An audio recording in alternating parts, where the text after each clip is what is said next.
One of my favorite things to do is to watch people get their hair oiled by their mom or their auntie, and I just love watching them because they really get the oil in. I love it so much. And since I personally started oiling my hair, I can tell my hair has grown so much. And I did a video recently on all the things I'm doing to get my hair to grow, because I'm a 2027 bride, which feels so far away, but it's not really far away. When it comes to my hair, I want my hair to grow as long as possible and as thick as possible. So the week before my wedding, I can decide whether I want to chop it off, whether I want to curl it, straighten it, have it up, have it down. So I just want to keep growing it, but there's a couple of things I'm doing in the meantime to make sure it's growing healthy. So I have my list here. So as I'm oiling my hair, I'm going to talk about the 10 things that I am doing to help make my hair grow. So the first is hair oiling. So I oil my hair at least twice a week. I used to wash my hair once a week, but since hair oiling twice a week, I kind of need to wash it twice a week. And I think it has made a massive oil everywhere. It has made a massive difference to my hair. Another thing I do, which I haven't done this morning, is I normally get a comb and I kind of go through and I lift all the dead skin cells with a comb. So that's the second thing I do. But I think I've skipped a step because I wanted to record a video quicker. But I do get a comb. I got this comb in Boots. It is so strong. I love it so much, and it's really good. Lifts all the dead skin cells.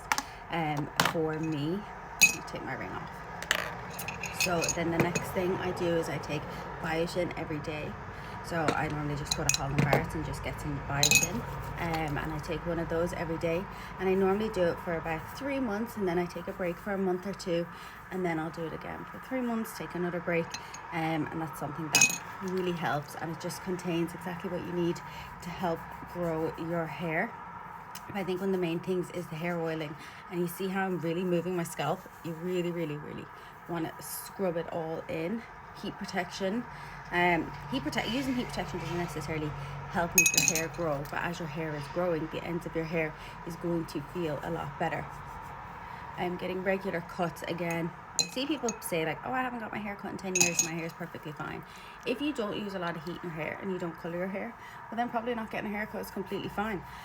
But if you use heat in your hair every day, or you use or you get your hair dyed regularly, whether it's just colour or it's highlights, balayage, whatever, you need to get your hair cut, because as your hair grows, the ends of your hair is going to come so much thinner and kind of scraggier looking, and that's when you see people, they end up getting like an inch or two off their hair, and the hair looks so much thicker because the ends are just so dry. So that is why I say go for regular cuts. How often should you go for a cut? Up to you. Talk to your hairdresser about that. I have clients that get a haircut like every 6 weeks because they just like to. Then I have people that get a haircut maybe 3 times a year, because that's all the times they come in for their hair to get their hair done. Or there's people that might only get it done twice a year, but they might get a bigger chunk than other times. So just as long as you're getting a minimum of maybe 3 cuts a year, actual cuts, not just trims, I think it's more beneficial to you. I think if, say, you were getting married in like 6 months and you just needed that extra little bit of length and you didn't want to get a cut for them 6 months, that's fine. But because I have nearly 2 years, it's actually trimming my hair maybe every 3 months. So 4 times a year, I think at the minimum is good. Obviously, just do what works for you. Talk to your hairdresser about it. And brushing your hair, I know this seems like such a basic one to say, but you need to brush your hair because you need to get rid of all the knots in your hair so your hair can grow nice and smooth. If you're creating knots in your hair, you're creating tension. It's like if there's a big like knot in your hair, you could end up losing more hair in that day than you should. I'm just kind of trying to explain this in like a really simple way, without overcomplicating it, because sometimes that's what I find. If I overcomplicate hair to people, they kind of forget everything. So just do the basics. I'm just explaining in the basic kind of terms. Hair treatment once a week. Again, just use something what's good for you. Sometimes I might only use a bit of coconut oil in the ends of my hair, and that might just be my treatment. I'll often wear treatment and then go into my job. I have 2 jobs. I work in a coffee shop and a hair salon, and in the coffee shop I wear like a hairnet and a hat. So oftentimes I'll go in with my scalp oils, or I'll go in with some treatment on the ends of my hair, and I'll just wear my hair in a braid. My hair is covered. Sometimes I'll do it like when I'm not working, like today, and I can go to the gym with this in my hair. My hair just looks a little wet or greasy. Like, it's fine if I tie it up or wear a cap. It's gonna be fine. No one cares, because you know what? I don't care. And in 2 years' time, when my hair is lovely and long and thick and healthy for my wedding, I'm not really gonna care if some girl in the gym thought my hair looked a little greasy. Biotin. Oh, turn down the heat in your hair tools. Whatever heat you're on, turn it down. If you're on the lowest setting, you're probably all right, but turn down the heat. You do not need it as red as possible.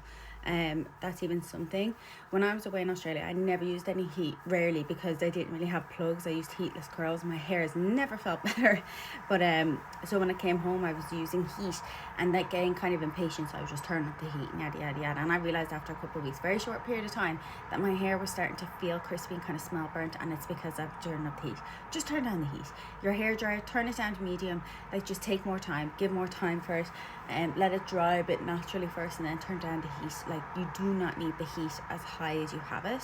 Number 4 is use heat protection every time, every single time.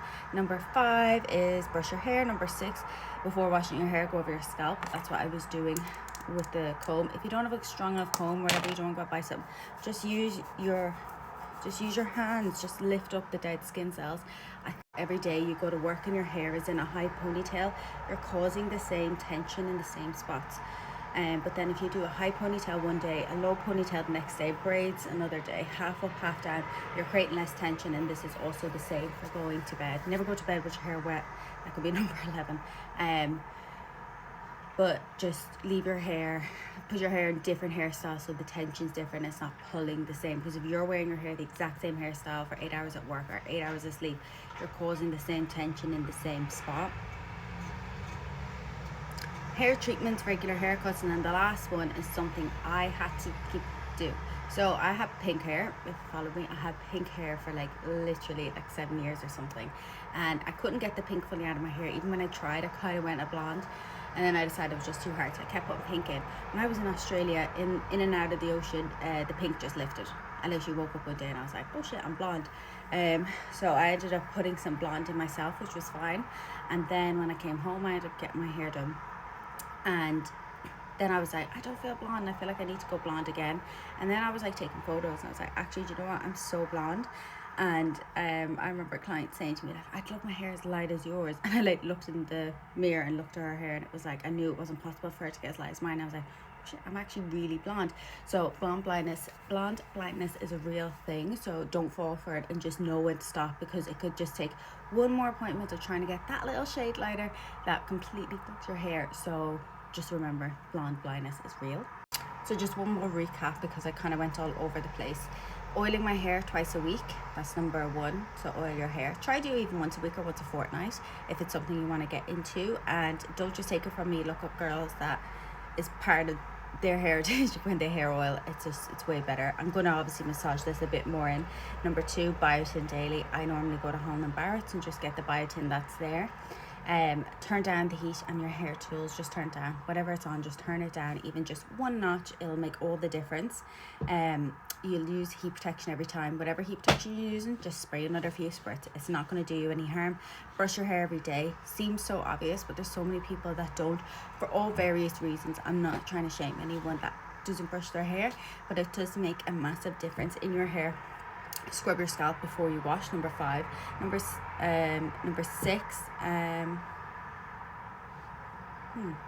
Number 6 is scrub your scalp before you wash your hair. Number 7, changing your hairstyles often. Number 9, regular treatments. Number 8, use treatment once a week. And number 10, heat protect. Blonde blindness is real. I hope that all makes sense and this helps at least one person out there.